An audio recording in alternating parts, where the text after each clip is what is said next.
Billionaire couple's black daughter was excluded from the guest list, but her father made them regret it, and not with shouting, threats, or spectacle, but with power so silent it made the chandeliers shake. They thought they were turning her away. What they really did was unlock a reckoning so elegant, so precise, that by the end of the night, reputations crumbled under the weight of her silence and her receipt. If you've ever wanted to see justice served with class and cold precision, you're in the right place. Tap like, drop a comment if you've ever felt overlooked, and subscribe now, because this story doesn't just satisfy, it inspires.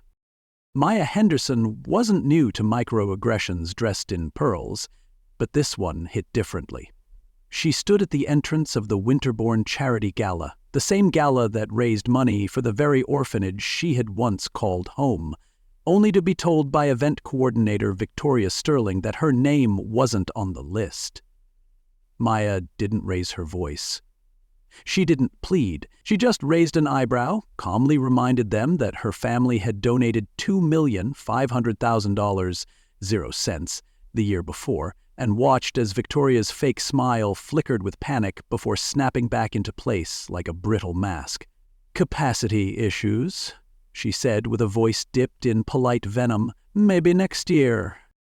Behind Maya, guests in tuxedos and gowns began whispering like the walls had ears. And maybe they did, because everything, the looks, the laughter, the smug glances, was being recorded by the very phone Maya held loosely in her hand. Then came Vivian Blackwood, with her oil money husband and inherited superiority, who leaned in and said, "Some places just aren't for certain people." She said it with the confidence of someone who believed the world would always work in her favor. Maya just tilted her head. "Certain people?" she asked. "You know exactly what I mean," Vivian smirked. "It's about tradition, cultural fit." But Maya was done translating disrespect.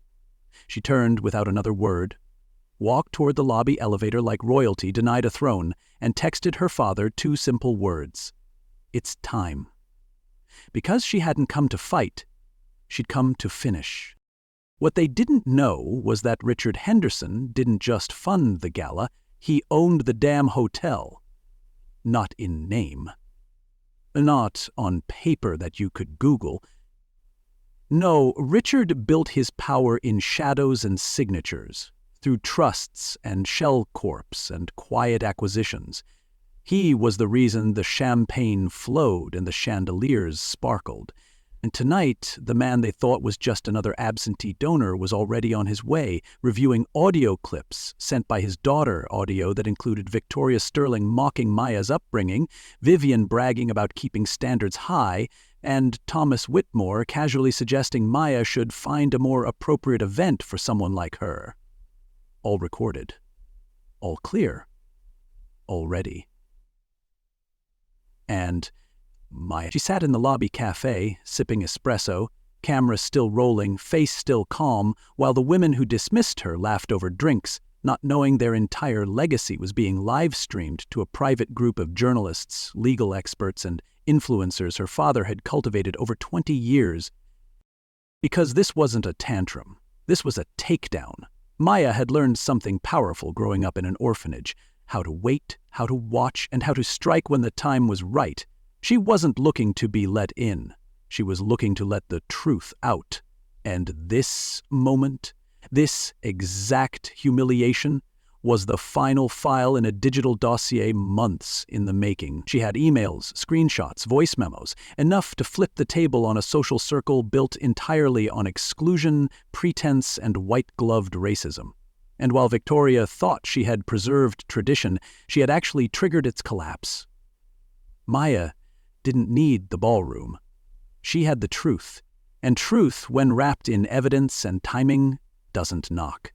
It walks in uninvited and sits at the head table.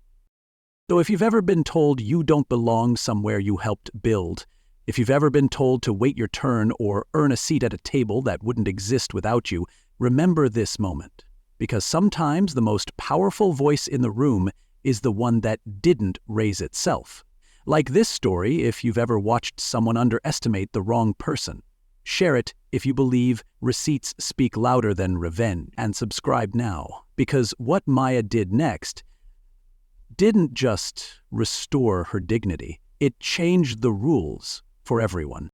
Maya didn't storm out like they expected. She glided across the lobby with the kind of elegance that makes people nervous. Her heels whispered across marble floors, but the storm she carried was already speaking loud, just not to them. Seated at the far end of the lobby cafe, she pulled out her phone and tapped once. Live. Not to the public yet, just a curated group, her father's circle, a private network of influencers, journalists, attorneys, and policymakers, all watching the stream in real time as Victoria's voice played loud and proud, saying, "It's not just about money, it's about lineage." Across the screen, hearts and wide-eyed reactions flooded in, but it wasn't validation Maya wanted. It was documentation, and the irony was razor-sharp. The very people preaching about social standards were about to be measured by a much higher one. Across the city, Richard Henderson had stopped reading acquisition contracts the second he saw her text. "It's time." That phrase from Maya wasn't casual. She only used it when diplomacy had failed. And Richard, master of restraint, didn't hesitate. He called his assistant, canceled his evening, and dialed the one number that always meant results. "Jonathan Cruz, get to the Grand Metropolitan within the hour. Bring the briefcase." Jonathan wasn't just legal muscle, he was surgical. Black, brilliant, and Maya's childhood friend from the orphanage. The kind of man who'd buried more discriminatory corporations than he could count. The kind of man who didn't just win lawsuits. He erased names from buildings. What neither Richard nor Maya had told anyone yet was that this night had been months in the making. They hadn't been gathering evidence since the humiliation. They'd been gathering evidence before the guest list was ever printed. Maya had noticed patterns, subtle exclusions, sudden disinvites, closed-door committees. So she started documenting, screenshot by screenshot, conversation by conversation. What she uncovered was a network of private group chats among Victoria and her circle, where race wasn't just a concern, it was a strategy. Emails showed plans to limit cultural infiltration, target black-owned vendors, and quietly blacklist donors they didn't deem fit for the Winterbourne legacy. There were even discussions of how to use coded language to block entry at future events, but the bombshell was a chain between Thomas Whitmore and his legal team, celebrating a plan to exclude non-white candidates from an upcoming business summit under the guise of heritage preservation. These weren't just opinions, these were policies, and tonight, their smug denial had handed Maya the perfect climax to a story she had been building quietly, meticulously, because she knew the system wouldn't correct itself. It had to be confronted. While Maya sipped coffee, Victoria Sterling celebrated with Vivian Blackwood and Thomas in a dark corner of the bar, still gloating over Maya's absence. "Did you see how quietly she left?" Vivian laughed. "Some people just need to learn their place." And Thomas, polishing off a neat bourbon, nodded like a man who thought the game was still rigged in his favor. What none of them realized was that Maya was sitting 30 feet away behind a column, filming everything. And the mic? Professional grade. Her phone was capturing every syllable in crystalline audio while sending it straight to cloud storage. Then something unexpected happened. One of the bartenders, a black woman named Rochelle, slipped Maya a napkin that simply read, "You're not alone. I'm recording too." Turns out, this wasn't the first time Victoria's events had coincidentally blocked black guests. Turns out, people had been watching. And tonight, the silence ended.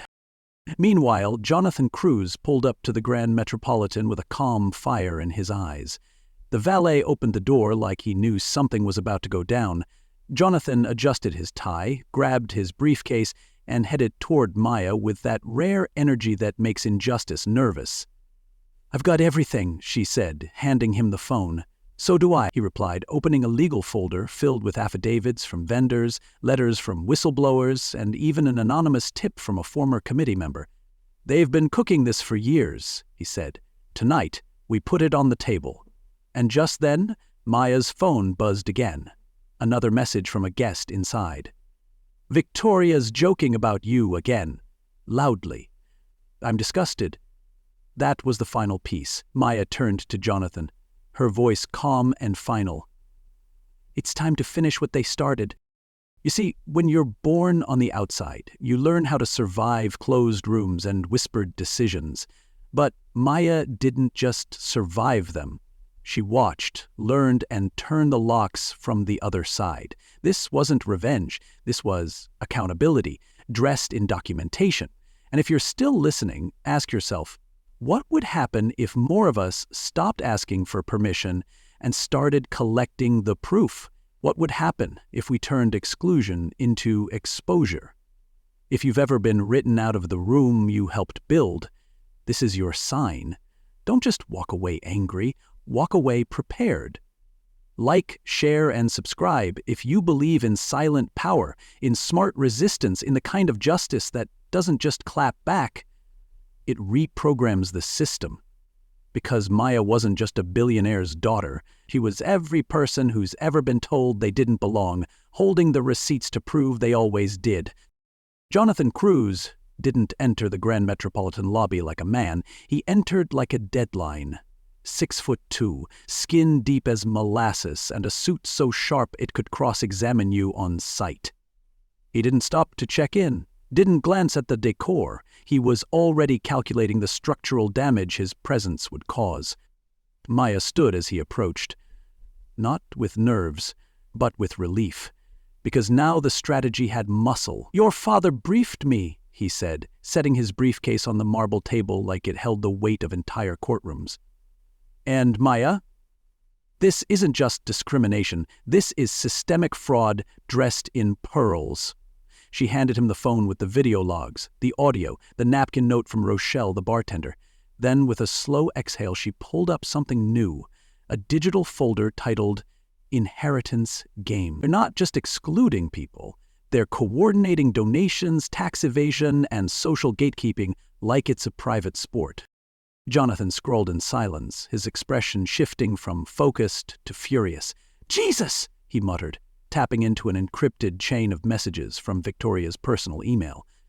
In one, she bragged about rerouting vendor contracts to friends of donors. In another, she referred to Maya as that charity case they bought into the bloodline. But the bombshell was a voice note from Thomas Whitmore himself, recorded accidentally during a Zoom call. "If we let this inclusion crap keep spreading, we're going to lose control of the capital pipeline. Keep the invites tight. Keep the standards coded." Jonathan looked up. "They documented everything. It's like they wanted to get caught." Maya didn't blink. "No. It's like they never thought they could be caught." The arrogance wasn't just accidental, it was ancestral, and tonight it was about to be introduced to consequences. They didn't wait. Jonathan called Richard with the update, and within minutes, Henderson Legal activated a silent alarm of its own. Press team briefed, legal notices prepared, civil rights organizations looped in, but while the machinery turned, Maya and Jonathan walked past. The bar where Victoria and Vivian clinked glasses, past Thomas muttering about tradition, and directly into the ballroom manager's office. They requested access to the AV system, calmly flashed credentials, and dropped a court order signed an hour ago by a judge Richard had on standby. "The sound system will play this file on command," Jonathan told the staffer, who nodded like he was watching history shift in real time.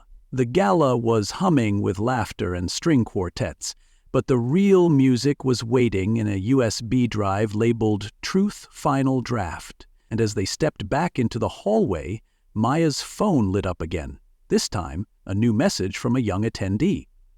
"Just saw the live stream. I never knew what to do when this happened at my job. Thank you for showing me how."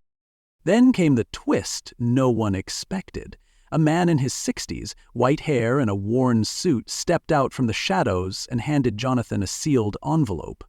"I used to work for Whitmore," he said, voice shaking.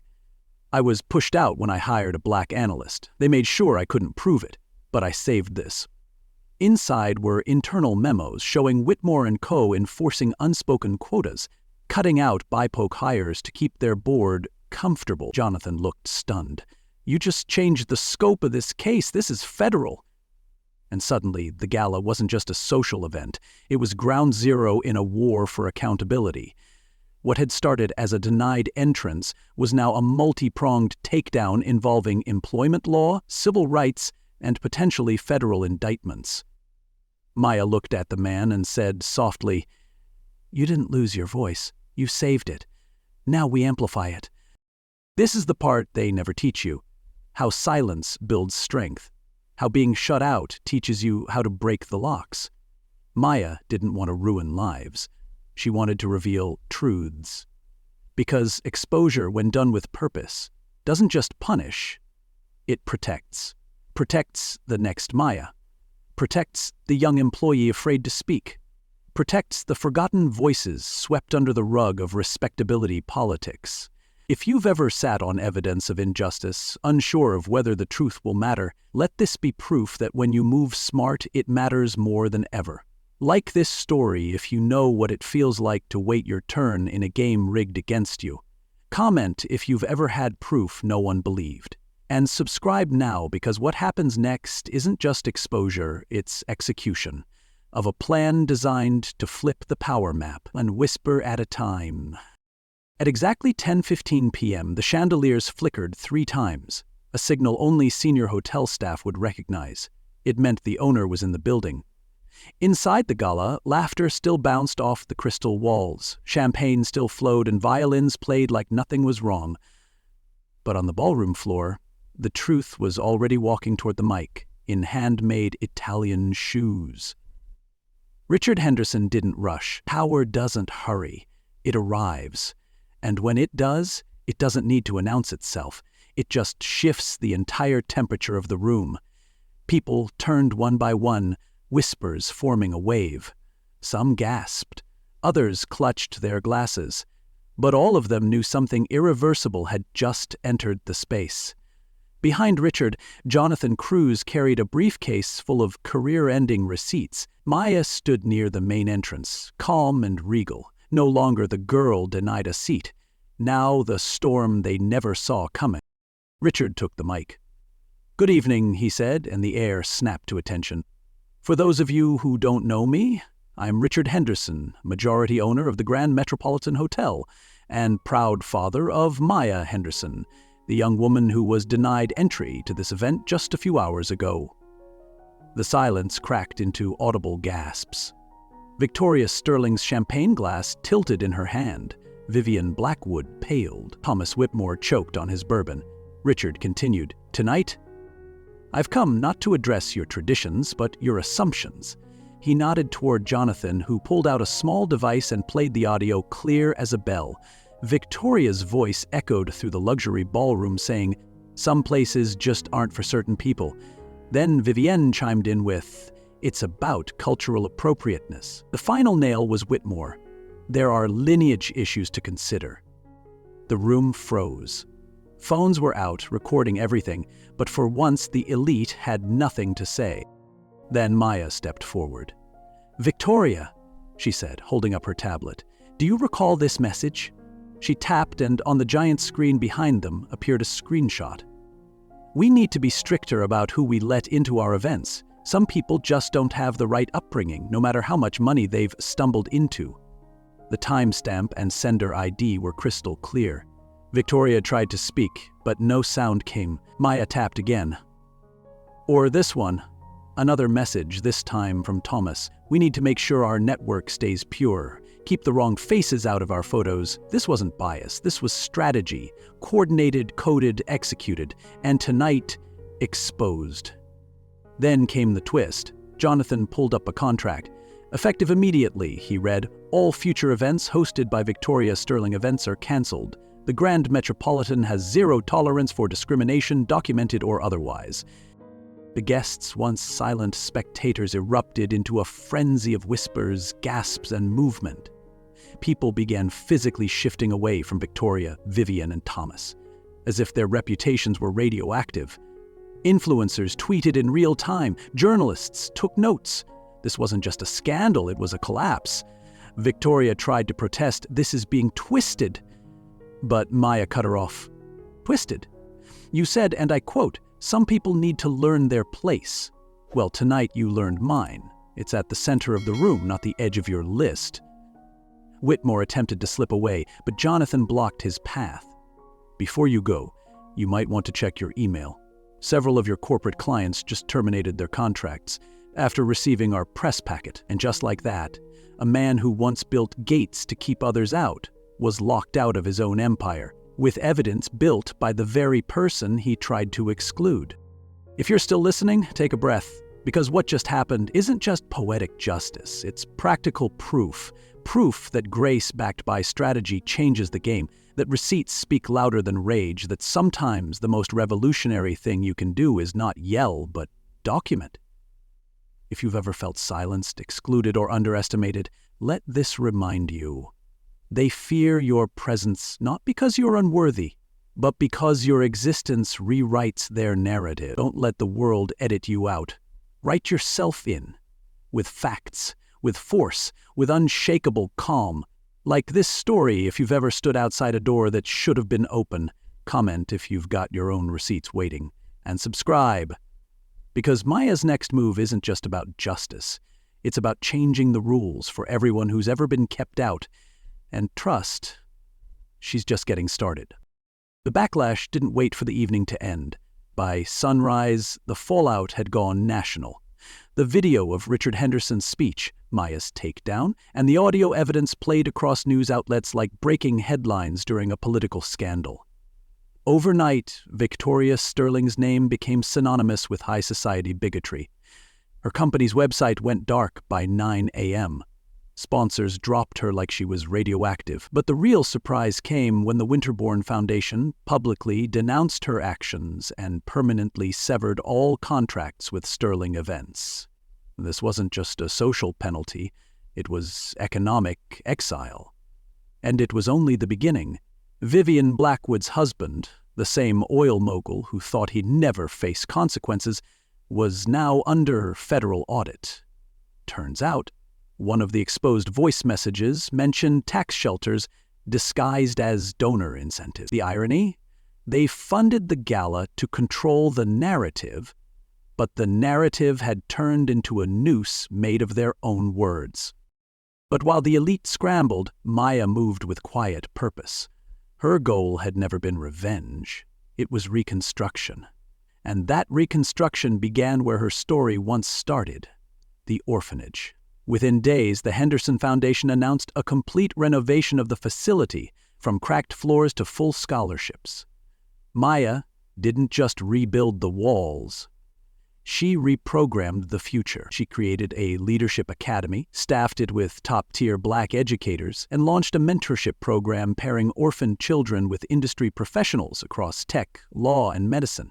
Every child now walked through those halls with a laptop, a future plan, and a framed photo of Maya on her college graduation day, smiling, bold, proof that your past is not a prison. What started as public humiliation was now transforming into generational elevation. And right as the media tried to center the scandal, Maya shifted it back to purpose, because legacy isn't just about who you outshine, it's about what you build behind you. Meanwhile, Jonathan Cruz kept the legal pressure boiling. Thomas Whitmore was forced to resign from 2 board positions after leaked internal memos showed coordinated discrimination efforts against minority-owned firms. Those same firms, now reaping the benefits of canceled contracts, finally given opportunities that had been silently stripped away for years. One of them, a catering company run by a single Black mother, was rehired to service all future Grand Metropolitan events. Another, an architecture firm led by 2 Latino brothers, got the green light to redesign 3 of the hotel chain's flagships. Justice didn't just tear down a toxic system, it elevated the very people that system once dismissed. And in a full-circle moment, the hotel industry's biggest trade organization awarded Richard and Maya Henderson a national citation for social innovation in corporate governance. But the most jaw-dropping twist came from an unexpected envelope. Victoria Sterling, now jobless, disgraced, and a social pariah, sent Maya a handwritten letter.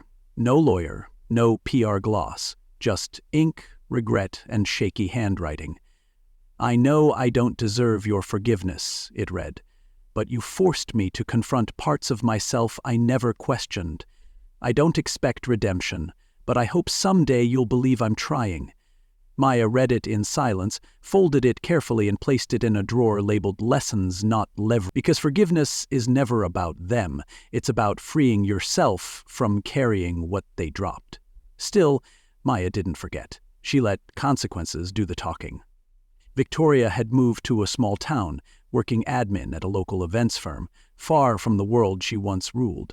And while that might seem like a downfall, it was also a mirror. Because sometimes the only way to grow is to lose the illusion that you were ever above anyone else to begin with. Now here's the truth you need to carry. Power used properly doesn't scream. It builds. And Maya's greatest win wasn't the viral moment, it was what came after. The jobs restored, the children empowered, the businesses resurrected, the culture redefined. If you've ever thought you needed rage to be heard, let this remind you. Intelligence, evidence, and timing are louder than fury. Like this story, if you believe justice should elevate, not just punish. Comment if you've ever seen a closed system finally crack. And subscribe now, because Maya's final chapter isn't about destruction. It's about design, the kind of future where exclusion becomes extinct. And people like you don't wait to be invited. You build the room. 6 months later, the skyline looked different, not just physically, but symbolically. At the top floor of a downtown tower, the Henderson Foundation for Social Equality now overlooked the same city that once turned its back on a little black girl from an orphanage. But Maya Henderson, now its executive director, hadn't come to gloat. She came to build. In a boardroom where suits once talked about exclusivity behind frosted glass, Maya now discussed how to dismantle systemic gatekeeping using data, dollars, and direction. Across from her sat Dr. Sarah Chun, former ambassador's daughter, now the foundation's program director. The numbers, she said, flipping through the latest report, are more than symbolic. 15 major hotel chains have restructured their diversity policies since the Grand Metropolitan fallout. Donations to orphanages have increased by over 340%. Inclusion isn't just a buzzword anymore. It's becoming policy. Maya nodded but didn't smile. She knew numbers mattered, but the real victory wasn't just statistical. It was personal. Because across town, in a quieter, smaller office, Victoria Sterling sat behind a receptionist desk at a mid-tier event company. Gone were the designer heels, the VIP access, and the entourage of socialites. Now she scheduled birthday parties for real estate agents and took lunch orders for people who didn't know her name. It wasn't revenge, it was reflection, and in one drawer of her desk sat a copy of the letter she wrote to Maya, unread by anyone else, serving as her own quiet form of penance. The twist she hadn't anticipated? She wasn't hated, she was forgotten. That was the price of elitism exposed too late. But Maya hadn't framed her downfall, she had framed something else. In the newly renovated orphanage, right by the main hall, was a picture of Maya on graduation day, flanked by Richard and Mark. Below it, a plaque read, "Every child deserves a future without limits."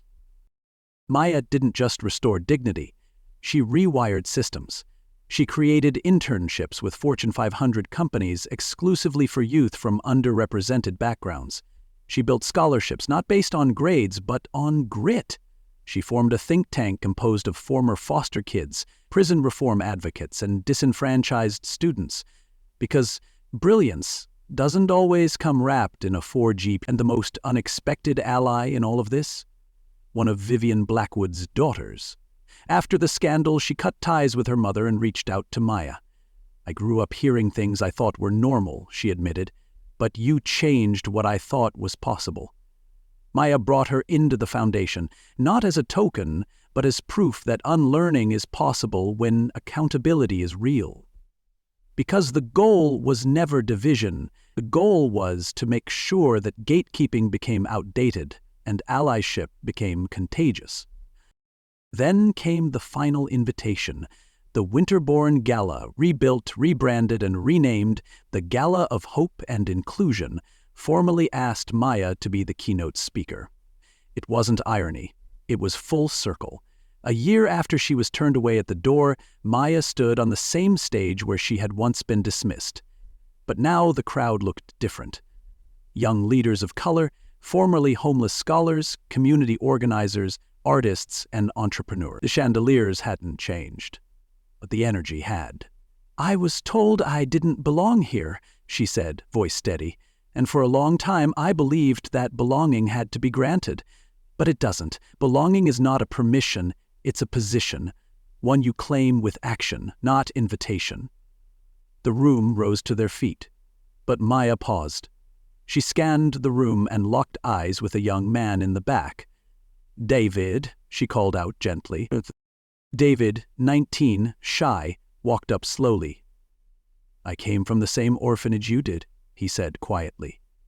"Now I'm in law school, on your scholarship, and I just wanted to say thank you." Maya's eyes welled up, not with pain, but with proof. Proof that success isn't the end of a journey, it's the start of someone else's. And in that moment, nothing else mattered. Not the galas, not the scandals, not the headline. Just legacy alive and speaking back. This is your reminder that change doesn't come from shouting alone. It comes from shifting the floor beneath the powerful. It comes from refusing to shrink in rooms designed to make you feel small. So like this story if you believe in quiet power that leaves permanent echoes. Comment if you've ever turned pain into blueprint, and subscribed because Maya's chapter may have closed, but her blueprint is yours to write from here. And trust me, it's already making history.